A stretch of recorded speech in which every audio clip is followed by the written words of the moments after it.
कराची की कुंजी मुर्तजा वहाब को मिलेगी या हाफिज नईम को? डिप्टी मेयर के लिए पीपल्स पार्टी के सलमान अब्दुल्ला और जमात इस्लामी के सैफुर रहमान आमने सामने। इंतखाब शो ऑफ हैंड से होगा। पोलिंग आर्ट्स काउंसिल ऑडिटोरियम में हो रही है। तो कराची के मेयर का ताज किसके सर सजेगा? पीपल्स पार्टी और जमात इस्लामी में ये मुकाबला है। कराची की कुंजी मुर्तजा वहाब को मिलेगी या हाफिज नईम को? डिप्टी मेयर के लिए पीपल्स पार्टी के सलमान अब्दुल्ला और जमात इस्लामी के सैफुर रहमान आमने सामने हैं। इंतखाब शो ऑफ हैंड से होगा। पोलिंग आर्ट्स काउंसिल ऑडिटोरियम में हो रही है और 5 बजे तक का ये वक्त है पोलिंग के लिए। और आपको बताएं कि ये आर्ट्स काउंसिल ऑडिटोरियम में इस पोलिंग का एहतमाम किया गया है। कराची की कुंजी मुर्तजा वहाब को मिलेगी या हाफिज नईम को? डिप्टी मेयर के लिए पीपल्स पार्टी के सलमान अब्दुल्ला और जमात इस्लामी के सैफुर रहमान आमने सामने हैं और ये इंतखाब शो ऑफ हैंड से होगा। पोलिंग आर्ट्स काउंसिल ऑडिटोरियम में हो रही है। आपको बताएं कि 5 बजे तक ये पोलिंग जो है इसका वक्त दिया गया है, जिसके बाद जो है वो गिनती शुरू हो जाएगी। तो मेयर कराची कौन होगा? इंतखाब के लिए वोटिंग का अमल जारी है और कराची की कुंजी मुर्तजा वहाब को मिलेगी या हाफिज नईम को? इसका फैसला आज हो जाएगा। शाम 5 बजे तक पोलिंग का वक्त है, जिसके बाद आपको बताएं इस वक्त आर्ट्स काउंसिल के ऑडिटोरियम में इस वक्त इस पोलिंग का इनेकाद किया गया है। डिप्टी मेयर के लिए पीपल्स पार्टी के सलमान अब्दुल्ला और जमात इस्लामी के सैफुर रहमान आमने सामने हैं और इंतखाब शो ऑफ हैंड से होगा। पोलिंग आर्ट्स काउंसिल ऑडिटोरियम में हो रही है। आपको बताएं कि मेयर कराची के इंतखाब के हवाले से आज पोलिंग हो रही है और 5 बजे तक पोलिंग का वक्त है, जिसके बाद आपको बताएं कि नताइज का ऐलान किया जाएगा। इसी हवाले से आमिर फारूक हमारे साथ मौजूद हैं। जी आमिर, बताइएगा इस वक्त क्या सूरत हाल है? जी, आपका सवाल मैं सुन नहीं सका, अगर आप दोबारा दोहरा दें तो। आमिर बताइएगा इस वक्त ताज़ा तरीन अपडेट्स क्या है?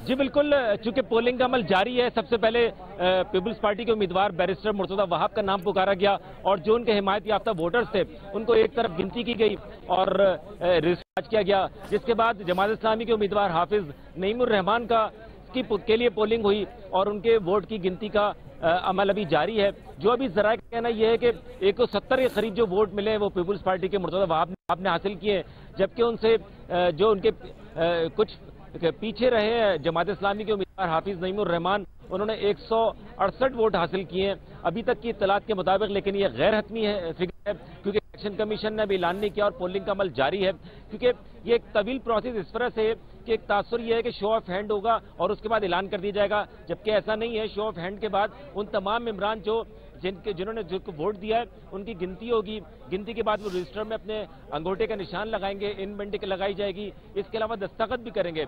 उसके बाद यही प्रोसेस दूसरे उम्मीदवार और फिर डिप्टी मेयर का होगा और इलेक्शन कमीशन जब दो मेयर और डिप्टी मेयर के दोनों के लिए वोटिंग मुकम्मल हो जाएगी उसके बाद वो बाकायदा तौर पर ऐलान करेंगे। लेकिन अब तक की इत्तलात के मुताबिक जो पीपल्स पार्टी के उम्मीदवार मुर्तजा वहाब है वो हाफिज नईमुर रहमान से आगे हैं। जी आमिर फारूक, कहिएगा इस वक्त और डिप्टी मेयर के चुनाव के हवाले से भी अभी वोटिंग होनी है, इस हवाले से क्या देख रहे हैं? कितनी तादाद में यहाँ पर अराकीन मौजूद हैं और जो पीटीआई के मुनहरिफ अराकीन हैं वो भी अब तक नहीं पहुंचे हैं? जी बिल्कुल, असल जो मार्का था वो उन्हीं बुनियाद पर था। वो जो मुनहरिफ अरकान है, जो बागी ग्रुप है जो तकरीबन 30 या उससे कुछ जायद अरकान पर मुश्तमिल है, वो यहाँ पर नहीं पहुंचे। यहाँ पर गैर हाजिर अरकान की तादाद 33 के करीब है, 30 से जायद है। तो लिहाजा ये कवी इम्कान यही है कि वो बागी ग्रुप जो पीटीआई ने ऐलान किया था जमात इस्लामी को वोट ना देने का, वो बरकरार रहे और यहाँ पर आज पोलिंग स्टेशन नहीं पहुंचे। इसी वजह से जो तवाजुन है वो हम बिगड़ता देख रहे हैं कि जमात इस्लामी के उम्मीदवार हाफिज नईमुर रहमान पीपल्स पार्टी के उम्मीदवार के पीछे हैं और इसकी बुनियादी वजह वही ग्रुप है, पीटीआई का बागी ग्रुप, जिसने पार्टी पॉलिसी के खिलाफ पहले ही ऐलान किया था कि वो किसी को भी वोट नहीं देंगे, इस इंतखाबी अमल से बाहर रहेंगे और उन्होंने आज इस पोलिंग स्टेशन में ना आकर अपने फैसले को बरकरार रखा। इसी वजह से जमात इस्लामी को मुश्किलात का सामना है। जी आमिर बताइएगा, इस वक्त वहाँ पर किसी किस्म का तनाव देखा जा रहा है या पुरअमन तरीके से इस वक्त ये तमाम अमल जारी है? देखिए, इलेक्शन कमीशन के मुताबिक जो अंदर का माहौल है, जो हॉल है आर्ट्स काउंसिल का ऑडिटोरियम, जहां इस वक्त सिटी काउंसिल के वो तमाम अरकान मौजूद हैं जो वो इस वोटिंग में हिस्सा ले रहे हैं, मेयर और डिप्टी मेयर के, वहां तो पीसफुल है। लेकिन अगर हम देखें तो आर्ट्स काउंसिल के बाहर जरूर कुछ तनाव था जमात इस्लामी, पीपल्स पार्टी और पुलिस के रोकने के बाद उनके दरमियान कुछ तलखी बढ़ी थी, लेकिन अभी सूरत हाल मामूल के मुताबिक आ चुकी है, पुरअमन है। लेकिन अभी देखना यह है कि जब ये बाकायदा ऐलान होता है तो क्या रिएक्शन आता है, क्योंकि पीपल्स पार्टी पहले ही इस बात की उम्मीद जाहिर कर रही थी और उनका दावा भी ये था कि कराची का मेयर पीपल्स पार्टी का होगा, जबकि जमात इस्लामी भी कुछ इसी किस्म का दावा कर रही थी। उनका कहना था कि पीटीआई और उनके अरकान का अगर आप टोटल शामिल करें तो वो उससे जायद है, जिसकी दरकार ज़रूरत से ज़्यादा है। लेकिन चूंकि जब पीटीआई के बागी अरकान ने अपना वीडियो पैगाम चंद दिन बाद जारी किया तो सूरत हाल अक्सर तब्दील हो गई और उसकी अक्कासी आज नजर आ रही है। जी आमिर, बताइएगा इस वक्त यहाँ पर आप इंतजामात कैसे देख रहे हैं, सिक्योरिटी की सूरत हाल कैसी है? देखिए, सिक्योरिटी के सख्त इंतजाम हैं। मेरे सामने भी इस वक्त खवातीन पुलिस एहलकार मौजूद हैं ताकि अगर उनकी जरूरत पेश आती है तो वो उनको पहले से यहाँ पर बिठा के रखा हुआ है। इसके अलावा जो पुलिस और रेंजर्स है वो चारों तरफ भी मौजूद है और इस पोलिंग हॉल के अतराफ भी यहाँ पर पुलिस लगाई गई है। अगर हम ऐवान की बात करें तो ये ऐवान एक सीट की कमी से जो अदालती फैसले के बाद उसका नतीजा रोका गया था, 366 का ये ऐवान है, जिसमें अगर अरकान की तादाद देखें तो पीपल्स पार्टी 155, जमात इस्लामी 130, मुस्लिम लीग नून 14, जेयूआई 4 और टीएलपी का एक उम्मीदवार था।